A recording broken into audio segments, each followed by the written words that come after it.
basic problem is that we are living in a virtual reality.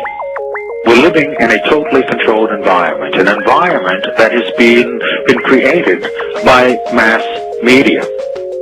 Now, many people, especially young people, accept unquestioningly the reality that is presented by the media.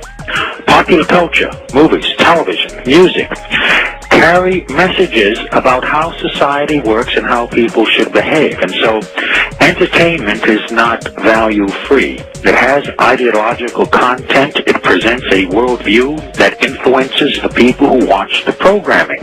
There is a reason why television networks and the music industry, the various companies, they have programming departments. The programming that we are constantly assaulted by throughout our life conditions us, it programs us to a particular worldview. Now, we may consider it normal because we were born into this system of lies and deception. In fact, deception has become part of the social framework of society. And because we were born into this situation and our parents were born into it and have suffered from it, we don't know any better. And so we don't necessarily see things as they are. We see things as we are.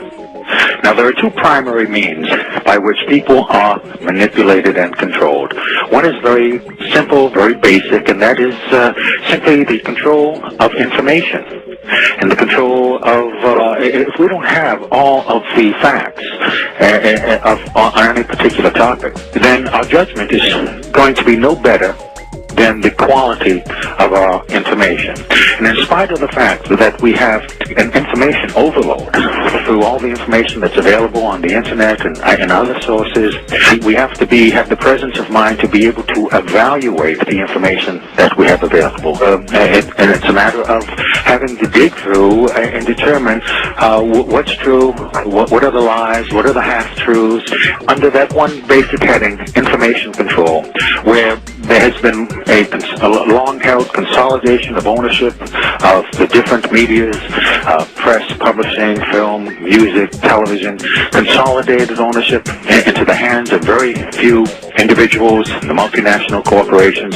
Today, there are half a dozen multinational corporations that are controlling the information and entertainment choices that people have.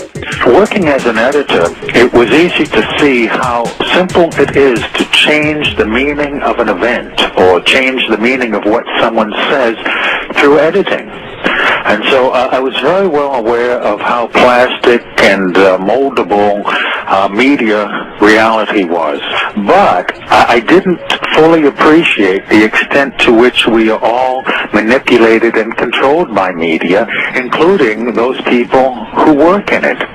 Using television as the prime example of how mental programming and mind control works, television is the most powerful weapon of psychological warfare in history. And yet, television, for many people, is a member of the family in the household. It's a primary member. Yes. It runs the household. Yes, well, not only that, but it's the primary source of information, and the television, in effect, represents an altar, a religious altar that the nation is worshiping before. Many people don't think about the things that affect them subconsciously, because generally they don't know what to look for until someone comes around and starts pointing these things out to them, and then they can see how we are all influenced by unseen forces without our conscious awareness. In fact, the ultimate control is to control people without their conscious awareness. Again, television is a prime example. Think back to whenever you have observed young children or older adults sitting watching television. They have this glassy-eyed, vacant look in their eyes because they are in a trance state, in a hypnotic state of mind. This is very important, very significant, that the medium of television has the capacity to do this, and it doesn't matter what you're watching.